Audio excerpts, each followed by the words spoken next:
Good morning, it's Nicole here. Welcome to my channel. Today I am making Christmas cards. I needed a few, and since I have all the product, I decided I'm going to make my own this year and not buy them.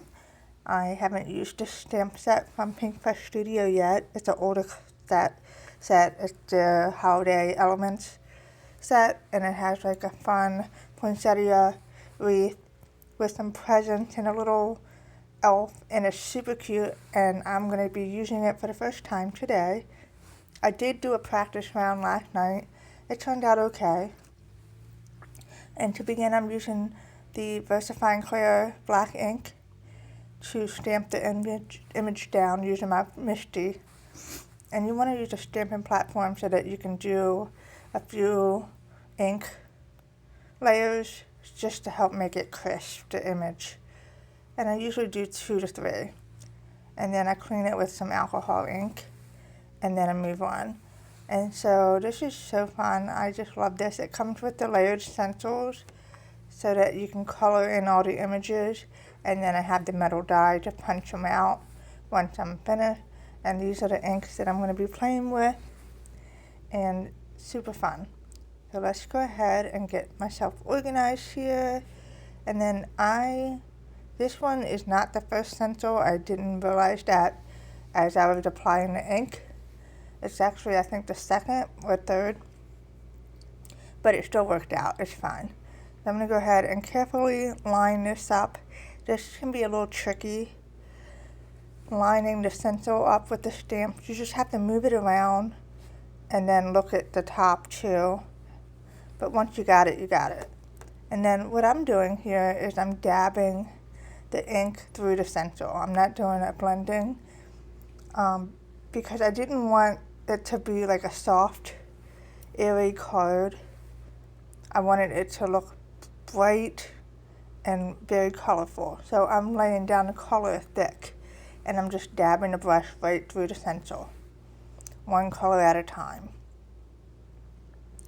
And then I'm going to go ahead and take this one. I usually do these in order, but like I said, I got out of order, so I'm like trying to figure out what happened. So I'm looking for the second, I'm trying to get myself organized because now I'm looking for the first stencil so that I can go ahead and put that down. But once I got myself organized, I was okay. And then I'm going to go ahead and line this up here. And it takes a little bit of time, but it's so worth it. And then I'm going to go with the red. And actually, I should have done the lighter red because I like to work from the lightest to the darkest colors. So I swapped out when I realized what I was doing. But it's still okay.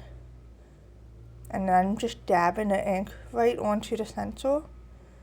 And when you see how this is so pretty, how this comes along. I just love the process. And the ink blending and dabbing is so soothing. It's fun. Alright, and then I'm going to line this up, and I'm going to go with the fuzzy peach and put that down here. I love that little elf. He's so cute. And then I'm just dabbing through the presents, and I'm just making sure the color is laid down thickly. I'm not worried about how thick or light I'm pressing because I want it to be bright.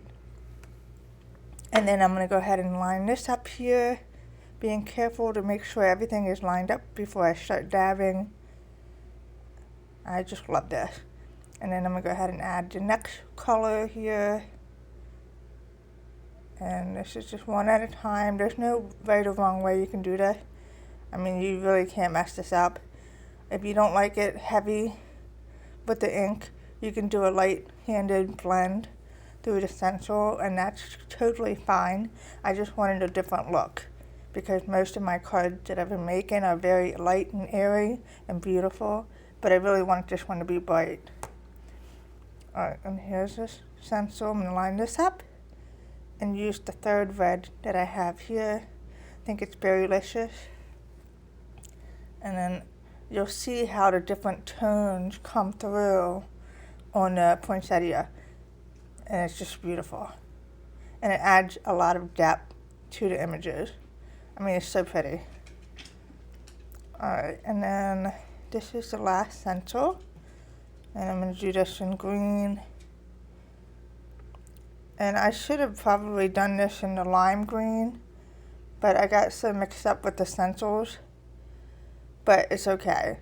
It's just not bright. It's not as bright as my first try, but I kind of like this anyway. And so I'm going to go in heavy-handed and dab in that green here. And I'm not getting that little elf spewed. I'm trying not to touch that. So pretty. I love this so much.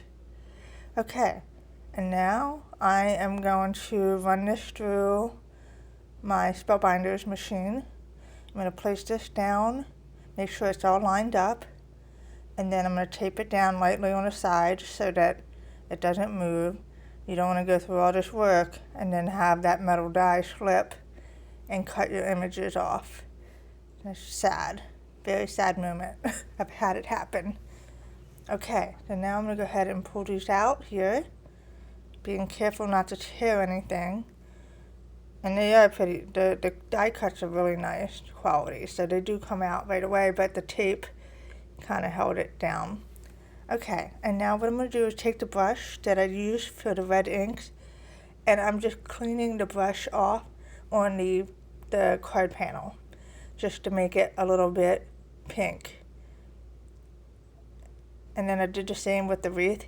I had a die cut that I could have cut that middle out, but I didn't do it because I figured I'm going to just do this anyway, like cut it. Fussy cut it and it's fine. But it works either way.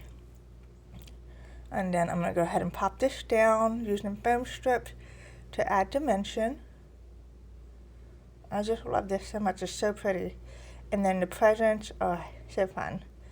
And then I'm going to line these up and then I'm going to glue them on the bottom here. And I'm not too upset about that hanging off because when I put it on the card base, it's going to be fine. And then I want the little elf to peek behind the presents. So I'm trying to line that up just right. Alright, and then I need to stamp the sentiment. I'm going to be using May Your Days Be Merry and Bright. And I was going to do a different stamp, it didn't work. So I'm going to just go with it. I like that. And then I'm going to stamp that down in black because I really wanted the title to pop out. I was going to do a pink or something like a light red, but I like the black instead. And it's so pretty. Alright, and then I'm using Taylor Expression card base and panels. That's what I use for this card. So I'm going to go ahead and use a burn folder, flatten that out. I'm going to glue this on the back of the card to cover up the ink smudge that I did. I usually would have put it in the center of the back, but it's okay.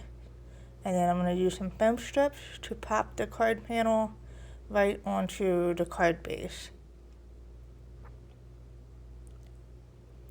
And look at that, so pretty. Okay, and then I'm going to add some gems to add a little sparkle on here. And these are super pretty.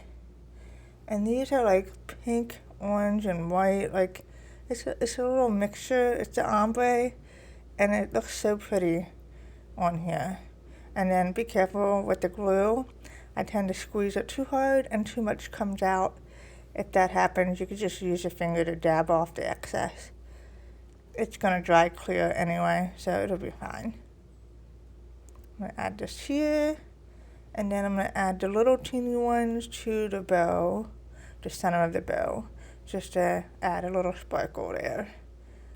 And then just watching the color too, because some of these are like orange, a light orange tint, which I use for the orange present bow. And yes, you get the idea. It's super cute. I love it. And then I'm going to go ahead and add another stamp on the back. Something I like to do. You know, when you put 45 minutes in a card, you want it to say that you made it, right? Well, I hope you were inspired today. Thanks so much for watching, and happy holidays.